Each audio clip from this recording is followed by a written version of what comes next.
অধিবেশনের আগে বক্তব্য রাখছেন প্রধানমন্ত্রী। সরাসরি নজর রাখবো সেদিকে। गौरव के पल है देश में साइंस टेक्नोलॉजी के प्रति, इनोवेशन के प्रति नया उमंग और उत्साह भरने वाली ये सफल यात्रा रही है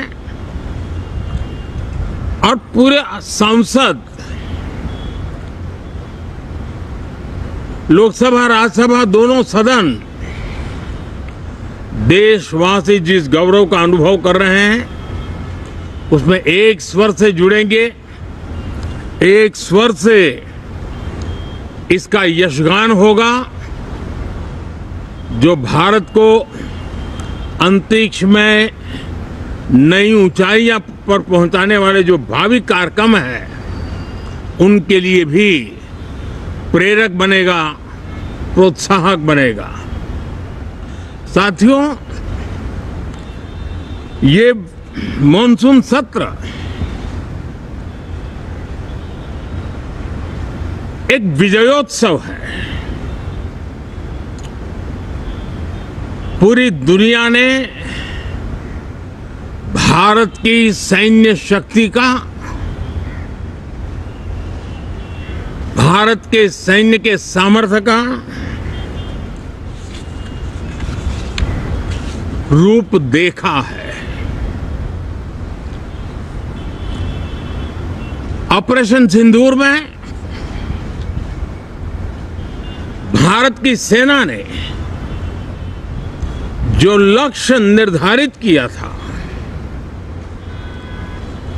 100% अचीव किया। आतंकियों के आकाओं के घर में जाकर के 22 मिनट के भीतर ऑपरेशन सिंदूर के तहत उसको जमींदोज कर दिया गया। और मैंने बिहार की एक कार्यक्रम में इसकी घोषणा की थी, जो हमारी सैन्य शक्ति ने बहुत ही कम समय में सिद्ध करके दिखा दिया। और इसमें मेड इन इंडिया सैन्य शक्ति का ये नया स्वरूप, इस पर भी दुनिया बहुत आकर्षित हुई है।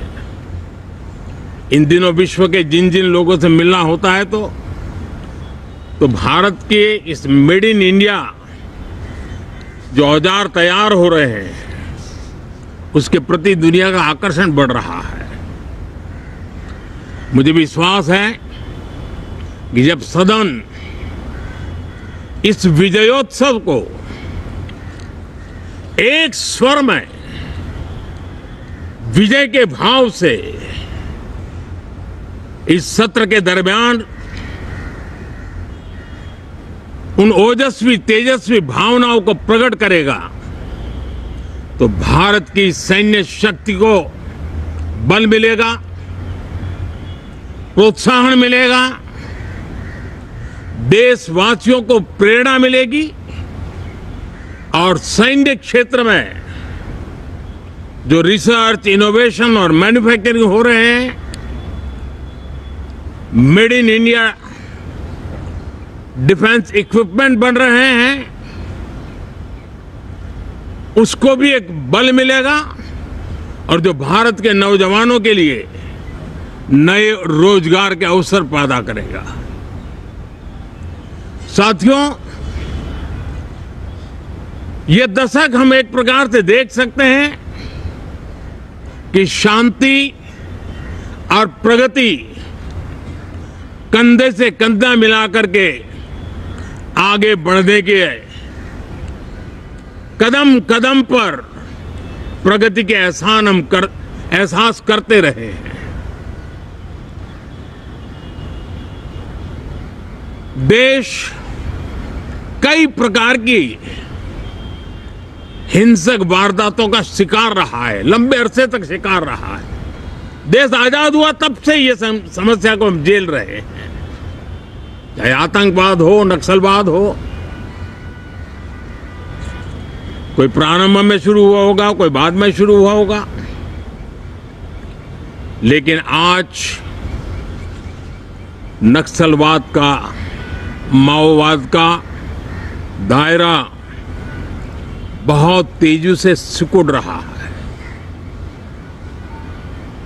माओवाद को, नक्सलवाद को जड़ से उखाड़ने के संकल्प के साथ देश के सुरक्षा बल एक नए आत्मविश्वास से, तेज गति से सफलता की ओर कदम रख रहे हैं।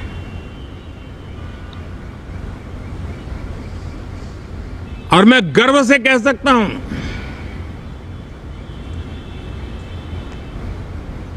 देश में सैकड़ों जिले नक्सल की चपेट में से निकल करके आज मुक्ति का सांस ले रहे हैं। हमें गर्व है कि बम, बंदूक और पिस्तौल के सामने हमारा देश का संविधान जीत रहा है। हमारे देश का संविधान विजयी हो रहा है। देश के उज्जवल भविष्य के लिए साफ दिख रहा है कि कल तक जो रेड कॉरिडोर थे वो आज ग्रीन ग्रोथ जोन में परिवर्तित होते नजर आ रहे हैं। साथियों, एक के बाद ऐसी घटनाएं देशभक्ति के लिए, देश की भलाई के लिए संसद में पहुंचे हुए हर माननीय सांसद के लिए गौरव का पल है। और संसद के इस सत्र में ये गौरव गान पूरा देश सुनेगा, हर सांसद से सुनेगा, हर दल से सुनेगा। साथियों, आर्थिक क्षेत्र में भी जब 2014 में आप सबने हमें जिम्मेवारी दी, देश फ्रेजाइल 5 की अवस्था से गुजर रहा था। 2014 के पहले वैश्विक अर्थव्यवस्था में हम 10वें नंबर पर थे और आज भारत तेज गति से दुनिया की तीसरे नंबर की अर्थव्यवस्था बनने की दिशा में आगे बढ़ रहा है, दरवाजे पर दस्तक दे रहा है। इन दिनों 25 करोड़ गरीबों का गरीबी से बाहर निकलना, जिसको विश्व की अनेक संस्थाएं सराहना कर रही है। देश में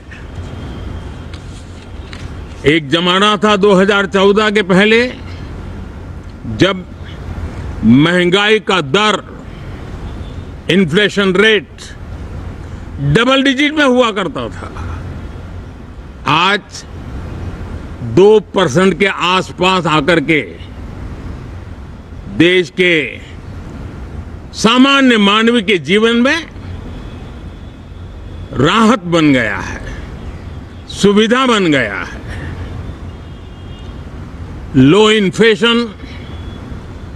लो इन्फ्लेशन के सामने हाई ग्रोथ एक अच्छे विकास यात्रा की दिशा है। साथियों, डिजिटल इंडिया,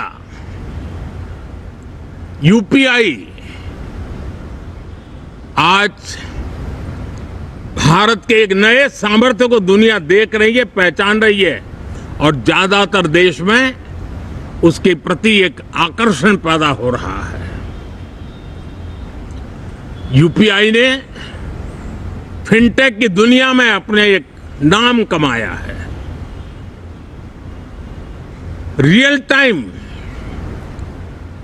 डिजिटल ट्रांजैक्शन दुनिया में सबसे ज्यादा हो रहे हैं। दुनिया में जितने हो रहे हैं, अकेले भारत में उससे ज्यादा हो रहे हैं। साथियों, पिछले दिनों इंटरनेशनल लेबर ऑर्गेनाइजेशन का एक वैश्विक समागम था और उसमें भारत ने बहुत बड़ी ऊंचाई प्राप्त की है। आईएलओ का कहना है कि 90 करोड़ से ज्यादा लोग भारत में अब सोशल सिक्योरिटी के दायरे में हैं। ये अपने आप में एक बहुत बड़ा अचीवमेंट है। उसी प्रकार से वैश्विक संस्था WHO ने ये कहा है कि भारत अब आंख की जो बीमारी आमतौर पर बारिश के सीजन में ज्यादा देखी जाती थी, ट्रैकोमा, अब भारत को WHO ने ट्रैकोमा फ्री घोषित किया है। तो आरोग्य के क्षेत्र में भी ये अपने आप में एक महत्वपूर्ण भारत के लिए सिद्धि है। साथियों, पहलगाम की क्रूर अत्याचार, नरसंहार, पूरी दुनिया चौंक उठी थी। आतंकवादी और आतंकवादी के आके दुनिया का ध्यान उनकी तरफ केंद्रित हुआ था और उस समय दल हित छोड़ करके देश हित में हमारे ज्यादातर दलों के प्रतिनिधि, ज्यादातर राज्यों के प्रतिनिधि विश्व भ्रमण किया, दुनिया के अनेक देशों में गए और एक स्वर से दुनिया के सामने आतंकवादियों का आका पाकिस्तान को बेनकाब करने का एक बहुत सफल अभियान चलाया। मैं आज राष्ट्रहित में किए गए इस महत्वपूर्ण कार्य के लिए उन सभी सांसदों की सराहना करना चाहता हूं, सभी दलों की सराहना करना चाहता हूं और उसने देश में एक सकारात्मक वातावरण पैदा किया। विश्व ने भारत की बात को स्वीकार करने की दिशा में अपने मन के द्वार खोले और इसके लिए ये हमारे सांसदगण, हमारे राजनीतिक दल सराहना करने के मेरे लिए सौभाग्य है। साथियों, हम जानते हैं कि ये स्पिरिट, एक स्वर, एक एकता का वातावरण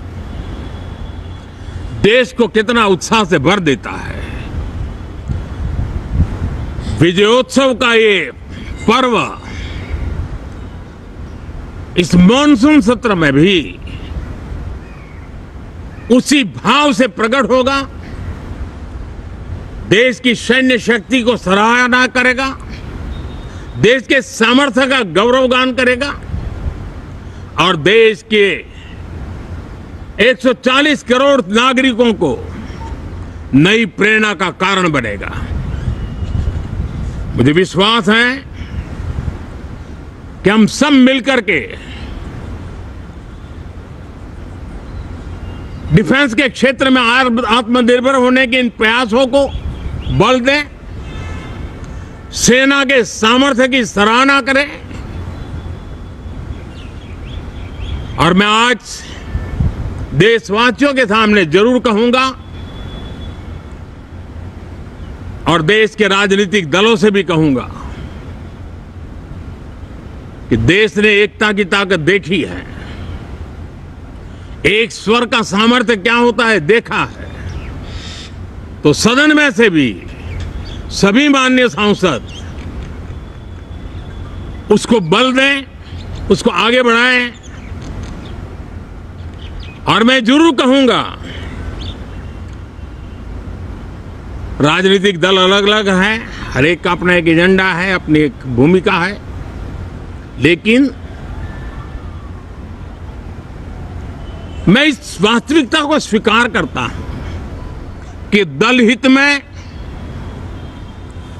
मत भले न मिले लेकिन देश हित में मन जरूर मिले, इसी एक भावना के साथ इस मानसून सत्र से देश के विकास यात्रा को बल देने वाले, देश की प्रगति को बल देने वाले, देश के नागरिकों को सामर्थ्य देने वाले अनेक विधेयक प्रस्तावित हैं। सदन विस्तृत चर्चा करके उसको भी पारित करेगा। मेरी सभी माननीय सांसदों से उत्तम डिबेट चलाने के लिए शुभकामनाएं हैं। बहुत बहुत धन्यवाद।